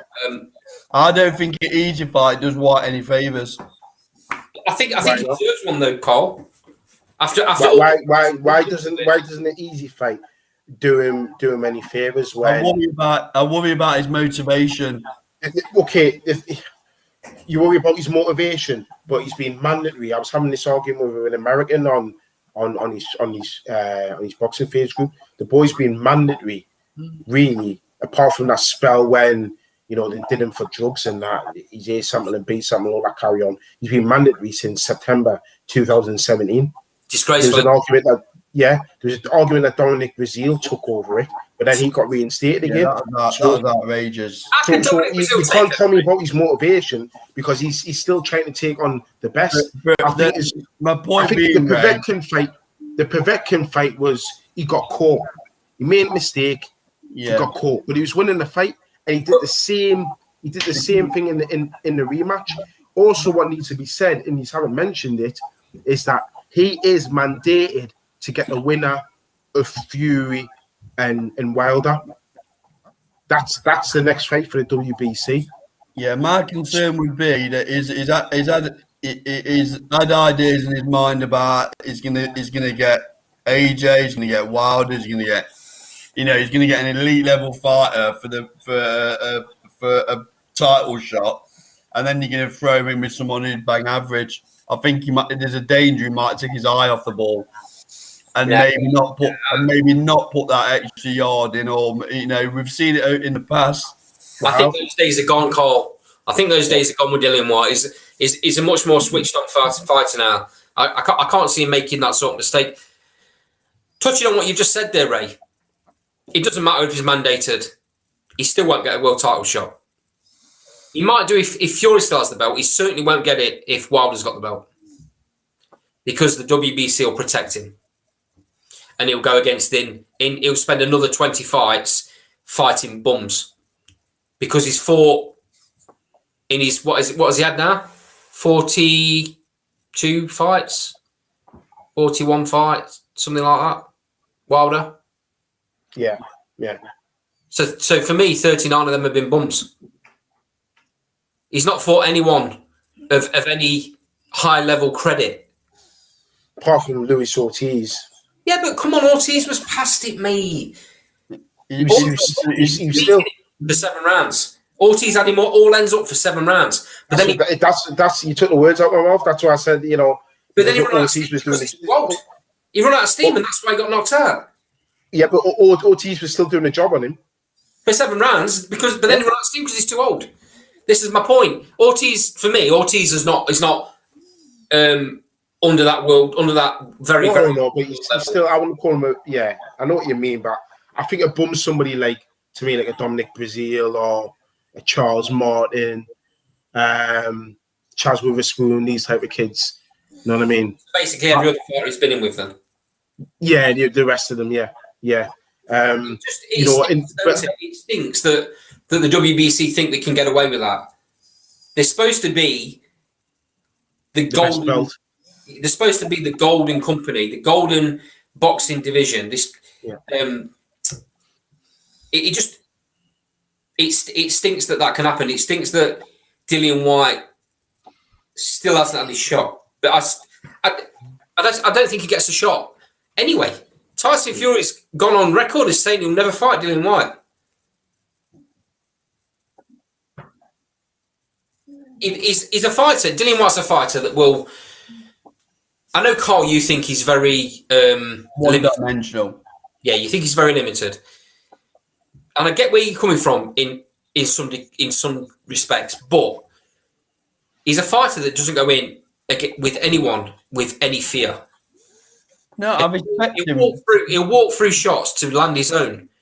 Don't get me wrong, I respect him as a boxer, but I just think he's too limited to pick a world title up. He deserves it, don't it? If the cold light of day, he deserves a shot. Don't get me wrong.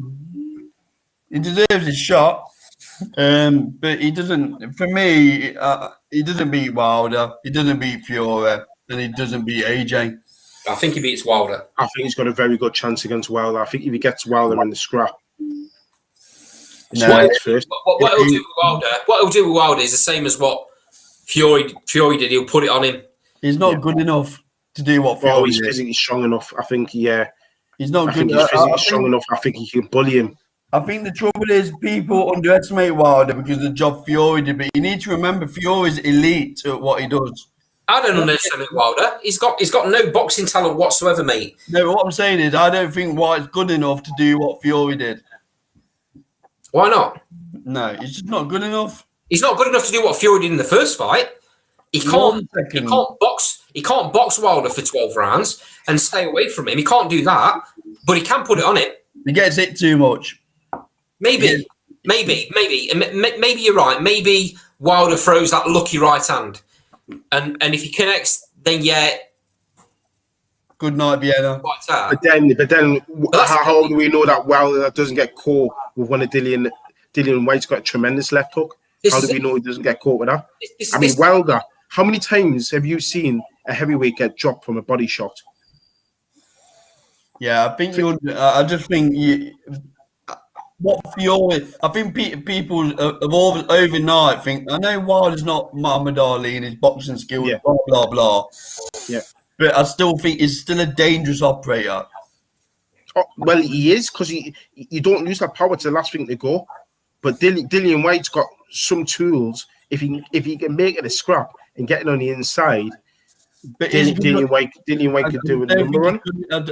I mean, I hope we see it, but I just don't think he's good enough. Well, hold on a minute, right? Okay, then you don't think he's good enough.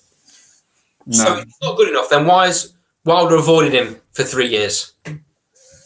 Well, I mean, WBC should mandate it, shouldn't they? You can't pin that on Wilder. Of course you can. No, the governing body should mandate it then. Well, they're not going to because they don't want Wilder to take. They didn't want Wilder to lose. That's not Wilder's fault. If Wilder was mandated to fight White, he'd have to fight him or lose the belt. You're not that naive. Not that naive to think Wilder's got a say in that, dear. Oh yeah. He was brave enough to jump in with Fury twice. He jumped in with Fury because he thought Fury was an overweight bum who was coming off a depression. The second time, he had no choice because he was made to look stupid. He was forced into the second fight. He had no choice. I just think there's enough flaws there from the Povetkin fight where I think, and it's all about opinions. I just think Wilder would knock White out. I think there's enough gaps there in his defence that it would knock him out. I don't know. I think Wilder comes with a whole bunch of flaws himself. So I think that fight's going to be that's why it'd be an interesting fight. I'm not saying it's Muhammad Ali by any stretch. Yeah, I think he's a shootout, to be honest with you. Yeah, it's whoever lands first, but my money would be on Deontay Wilder's land first. Yeah, I mean, Dave's come back on us with another good point. He says he can't stand Wilder as a boxer, join the club, but he can land a big overhand on the outside. Dillian has to get on the inside to land big shots. Yeah, that gives Wilder a small advantage of he can keep away. Fair enough. Yeah, but I get what Dave's saying in that Wilder can throw a shot from the outside. He's ranger, isn't he? But it can't keep away because he doesn't have boxing. He doesn't have movement. Yeah, he doesn't know how to keep away. Hence the way Fury dealt with him in the second fight. He can't keep away. He doesn't know how to keep away. He's poor on the back foot as well, Wilder. He's really, really poor on the back foot. Yeah, Dillian White's hardly a boxer. But the thing is, he can come forward. He's strong enough to come forward. He'll walk on one. I'm telling you, he'd walk onto one, and it would be like that. Like that. So here's the thing, right? Wilder's great when he's got a scared fighter in front of him that doesn't want to come forward because it gives him the space to land that big shot. It gives him the space. Wilder's great at closing a gap because he's got a quick pounce and then he's got that big right hand. So that's his go-to punch, and he doesn't know anything else. If somebody puts it on him and gets close enough, he doesn't know what to do. And I don't think for a second the coach that he's with now, or any coach for that matter, can teach him any differently. Because once he gets hit, we've said this loads of times, he'll revert to type. And that is that he doesn't know what to do on the back foot. When you're putting it on him, he doesn't know what to do. He didn't know what to do against Ortiz, nearly got stopped. He didn't know what to do it when as soon as Fury put it on him. And I don't think that second fight was anything about. It's not one about Fury's boxing skill. That was the first fight. The second fight was just Fury putting it on him. What are you going to do when I put it on you, Wilder? Quite clearly, nothing. He even told him he was going to do it before the fight.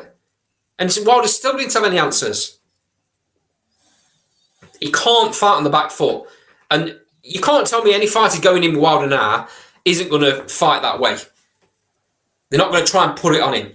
Yeah, there's a chance that you're going to get knocked out with that big right hand if it connects. But if you get in there quick enough from the very first bell, he won't know what to do, mate. I just don't think Dillian White's good enough to execute the game plan. You're on about Daniel Dubois reverting to type. Deontay Wilder's got this new coach from Alex Scott. He's my number one for reverting to type. He'll come in there with all ideas of how he's going to be different, how he's going to be almost like a counter-puncher, what have you. As soon as he gets tagged, he'll just go back to what he knows because he's done that for 40 other fights. Yeah, I just don't think Dillian White's good enough to keep him off, and I think he'd walk into one of them right hands. That's my opinion, because I think he's in that level just underneath elite. I don't think he's quite good enough. Unfortunately, I don't think we're ever going to see it. So, and unfortunately for Dillian White, I don't think he's ever going to get, unless the belts get split up, I don't think he's ever going to get a world title shot. Yeah. Yeah. Well, now he's got the DAZN platform behind him. You never know. They throw a shed load of money. Yeah. You know. Well, I'm sure Eddie Hearn was throwing a shed load of money at Wilder to make the Dillian White fight previously. Maybe not on the scale he's got now, though, from what he's commented on today. You're probably right. Yeah. You can throw a hell of a lot of money now. Also, we might get the Clarissa Shields, Savannah Marshall fight because. I think that will definitely happen, Ray. Because Clarissa Shields been banging on about money. Now Eddie Hearn, there's no. See, that's what I mean earlier when you were asking me. Fights like this can open up for the fans. I don't mind seeing that fight, watching that fight if it's in the States, as long as the fight happens for me. I think it makes for very, very exciting fights, and he's promised that all the cards are going to be stacked, and I can see they will be. So you're going to get value for money, no doubt. No doubt. You're going to get value for money. You're going to get great fights when they happen. It's just a shame that you're not going to get the big fights in the UK. Yeah, where we can all go to as lads, and yeah. Well, any other points there, Carl? I'm just reading through them. Went on a bit of a ramble there, didn't we? I'm glad you agree that White gets hammered by Wilder, though. Thanks for that, lads.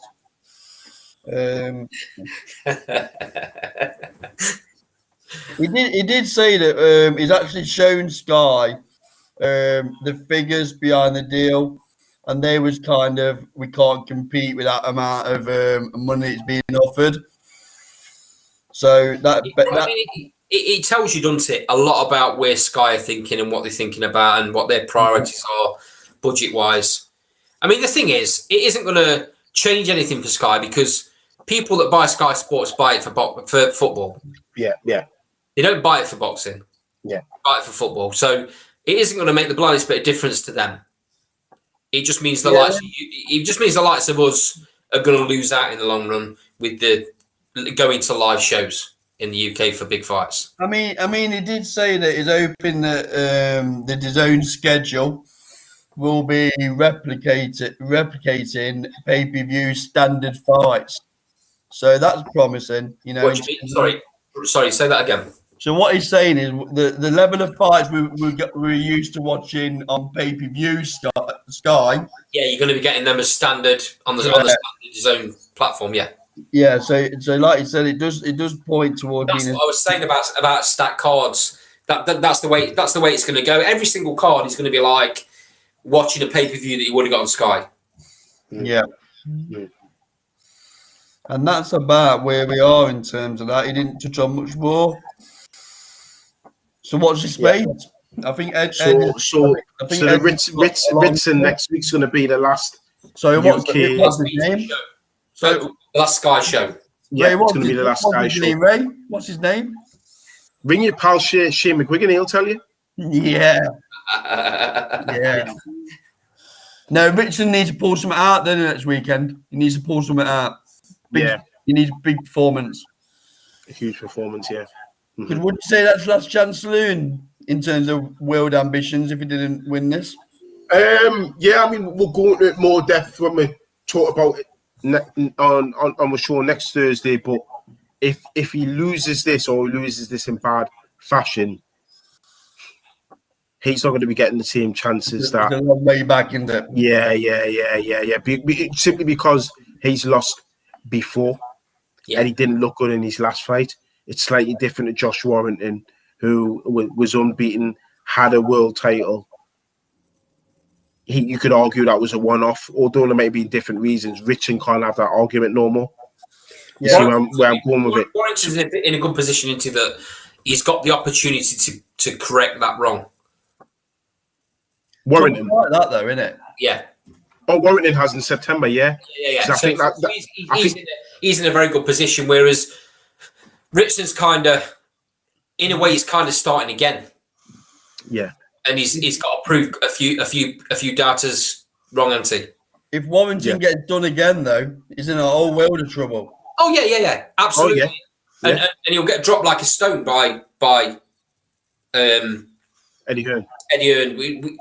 There's no two ways about it. The thing is, Eddie Hearn's now got the financial backing and the boxing pull to not have to mess around with fighters. If things don't go his way, you'll see fighters getting dropped left, right, and centre. Yeah. And that's where Hobson and Warren will come into the mix, I think. Yeah, because then they'll start to hoover up the released talent. So let's talk about a proper fighting town now, and let's talk about Nottingham and Lee Wood. We're finished with the North East for now.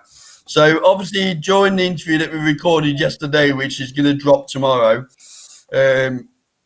he indicated there might be an announcement today, didn't there? He teased us a little bit. It does lend itself to that June the 14th announcement regarding fight camp for me. I think Lee Wood's going to be on the fight camp. Yeah. And it'll be very interesting. So Eddie Hearn, this might be me hoping, but Eddie Hearn said that there was going to be a lot of world title fights on fight camp. Did. Fingers crossed, Lee, that's going to be you in there, mate, getting a world title shot, but we'll see. Well, that might have been a cheeky little hint yesterday when he said it was either going to be one way or the other. Well, why not amalgamate the two? A world title shot at fight camp. Yeah. He goes and wins the title, and then let's do it. Although I don't like going to the City Ground, more You love it, really, mate. Closet Forest fan, aren't you? Well, whatever. You want to slow down on that run. But what I'd like to do is, what a night that would be. It's a bit like you guys, isn't it, Ray? To get Ritson in a world title shot at St. James's. Our equivalent is to get Lee Wood in a world title shot at the City Ground. Yeah. It's great. It's great for the fighter to have all the friends, family there. It's great for the city first and foremost. So these are big nights that people look forward to as soon as they're announced. Tickets fly. That'd be a cracking fight, and that's something I would definitely come down for. Yeah, absolutely, completely agree. I mean, there'll be loads of tickets, so you'll be, with the Forest fans. Because I'd imagine, what would that hold under? Because you can have the pitch as well. You're looking at 30,000, are you? You need to stop yourself, mate. Behave. So the ground itself holds 30,000, as you well know. So what do you reckon then? 35,000 that might hold? Yeah, probably. All joking aside, Forest fans would. All joking aside, Forest fans would fill it. There's no. generally you lose one stand, don't you, for the walk-in side of the arena? You generally lose one stand. That'll be main stand, wouldn't it? It might be Bridgeford because that's the smallest stand. So they're actually redeveloping main stand. So you've got you got main stand and you got the exec stand, which would be the two main stands. Then you got Trent End, which is I'm just thinking the players' tunnel the right way. I'm just thinking the players' tunnel's main stand, isn't it? So that might be a bit like Goodison. It's probably the easiest way of doing it. Yeah, maybe you might be right. Yeah, but I think you could get 35 in there if they fill the stadium. You get 35 in there. But if you look at what happened with Bellevue, I mean, they didn't even use the top tiers for his title shot. I don't know whether you saw that on TV, Ray. Yeah. They didn't use the top tiers, and you can't tell me that Everton fans wouldn't have filled that if they were given the opportunity to. For whatever reason, they just chose not to. Wasn't the cheapest ticket though, Andy? Was it? And it was on a Sunday before bank holiday. No, it didn't fall right, but I still think they would have filled it out if they'd been given the opportunity to. Carl, I don't think them tickets ever went on sale. Yeah, it made a conscious decision not to use them. That's here for some reason. And just for the record, I've got to walk around Nottingham. I think Forest fans would fill the City Ground. They'd fill it, honestly, they'd fill it. 40,000, 50,000, they'd fill it. No worries. No worries. You can't back up now, mate. Interestingly, when we spoke to Lee the other day, I mentioned the interim WBA champion, Eduardo Ramirez. And Lee never answered that question. I'm wondering whether he's getting this interim shot at Fight Camp to put him in a mandatory position or next in line for a WBA shot. He did say it depends on his rankings, because he said he's ranked higher in the other governing bodies. He did. IBF is 14 in IBF. Yeah, and the IBF's held by. He actually mentioned Navarrete, didn't he? As his the fighter that he sees as the best. Yeah, so you would want that, but the IBF, correct me if I'm wrong, that's vacant, isn't it? The IBF's the one that Kid Galahad and Jazza Dickens are going to be fighting for. Because it's vacant, and then has Navarrete got the WBO? WBO, and who's got the WBC? I think I'm right. Who's got the WBC? Is it Gary Russell Jr.? Gary Russell Jr. Ouch. Yeah. So for me, I'll be honest with Lee. Gary Russell Jr. is a very difficult fight for him, because Gary Russell Jr. is very, very quick. And he's very, very good. He's very, very slick. His footwork's good. Lee's going to have to be on top of his game for that fight. He sees Navarrete as the best. I think Navarrete's a great fighter as well. But the other ones, I think Lee Wood does a job. I think Lee Wood. I think he would beat the winner of Galahad and Jazza Dickens. I think so as well. He was a little bit unlucky in that golden contract fight with Jazza Dickens. It was close, and Lee won't take his best that night either. I think deep down it's burning a little bit that, and I think he'd like to get that rematch. And it wouldn't surprise me if eventually he gets the shot at that title when them two decide to get it on. Yeah, I think he beats them both. Yeah, I have to be honest. I think Gary. I like his style, mate. He is a bit like a Frodge, isn't he? You know, he is a bit like a mini. But he hits hard. But I think because he's a bit like Frodge, I think somebody like Gary Russell Jr. style is a bit over. Yeah, similarities with Ward versus Frodge. Yeah, apart from Gary Russell Jr. is a lot quicker. And he throws a lot more shots. So I can see him landing 4 clean to Lee's 1.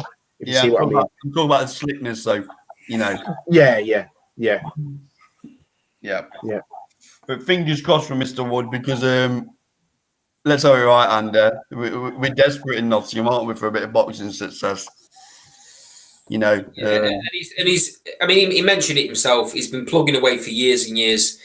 You know, he's had a little bit of bad luck. He's moved around a few camps, been to a few different gyms, and by all accounts, he's very happy with what's happening at the minute with Ben Davison, and he seems to be quite settled. And God, do you get any more inspiration than Taylor? Yeah. I mean, it's all going on there in that camp for him. Obviously, you got Taylor there. Lee McGregor's there as well. Yeah. You know, there's a good fighters. I know Mark Dickinson's coming through there, but Lee's got ability. Lee's got a lot of ability. Not just I'm saying that because he's a friend of the show, but I genuinely think he can go for. And now for him, he's got that luxury where he can pick the right fights. Yeah. Last 5 minutes then, lads. Ray, do you want to talk about? Do you want to do a bit of a teaser about Sunday? You don't need to name it. Before I come on to Sunday, I want to get this mention out there. Last weekend, I know we've all talked about Devon Haney, but there was a special moment last weekend which doesn't get enough mention. Nonito Donaire. Yeah. His win against Ubali, stopping him in the 4th round at the age of 38, come out there and get that win, and he looked impressive. I was thought, you know, he was done, and then I saw that fight against Neo Inoue, who I rate is he's in my pound for pound list. Inoue, he's incredible, and he pushed Inoue, and that was a terrific fight, my fight of the year. And I thought he's got something. Every dog's probably got one last fight in them.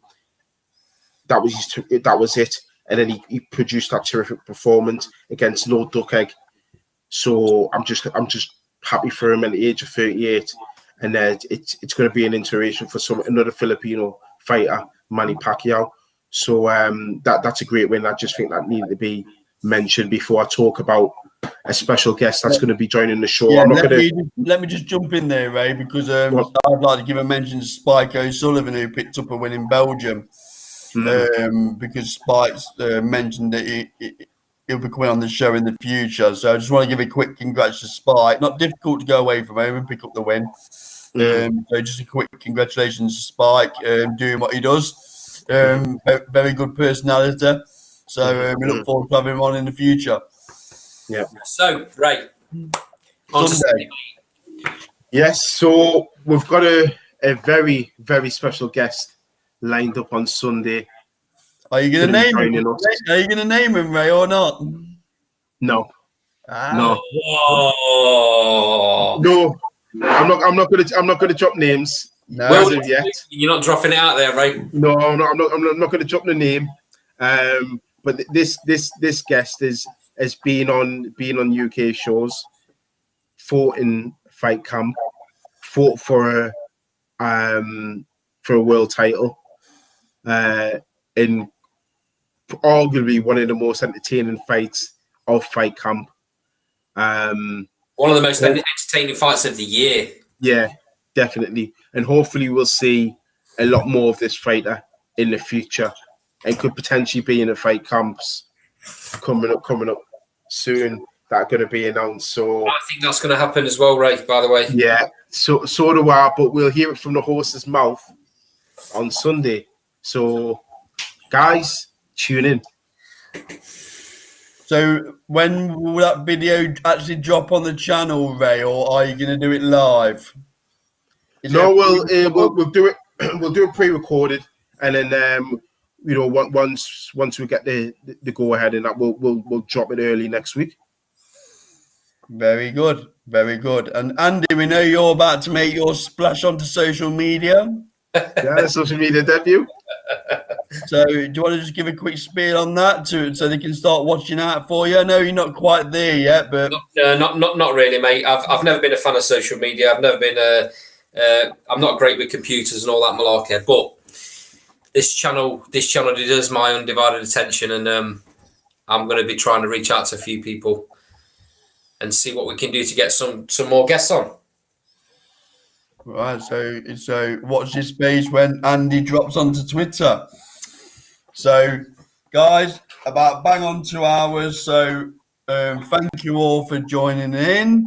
Anyone who's watching this on a pre-record, please like, comment, and subscribe to the channel. A lot more content coming up over the coming weeks. Obviously, we like to do things slightly different on this channel. So, we've got referees coming on. We've got boxers coming on that I won't name any names. We've had Lee Wood on. We've had Natasha Jonas on, you know, part 1 and part 2. Natasha's going to be coming on in the future. But any suggestions, guys, put it in the comments box and we'll do our best to get them on. But the main part of the show is this show here, live Thursday nights, 9 p.m. UK time. Get involved. Get involved. Guys, anyone that doesn't really understand what we're trying to do here, Thursday nights is for you. It's for the general Joe boxing fan who loves the sport and doesn't have their platform to have their say. That's what this show's all about. Come on, give us your opinion. You won't get laughed off. You won't get shot down. That's not what this is about. It's about opinions. It's about people having their say on the topic whatever topic we decide to discuss on a Thursday. We generally go off on a bit of a tangent like we have today. We don't always agree, as you've seen, but that's the beauty of it. So please come on. You're more than welcome. Get yourself chatting in the sidebar. You know, Carl will get you live on if you want. If you want to show your face on screen, you're more than welcome to. Okay, so we also go transatlantic. We've got some exciting collaborations coming up with American boxing shows, with Canadian boxing shows. You've seen Cedric who come on earlier tonight. Just echo what Andy and Ray says.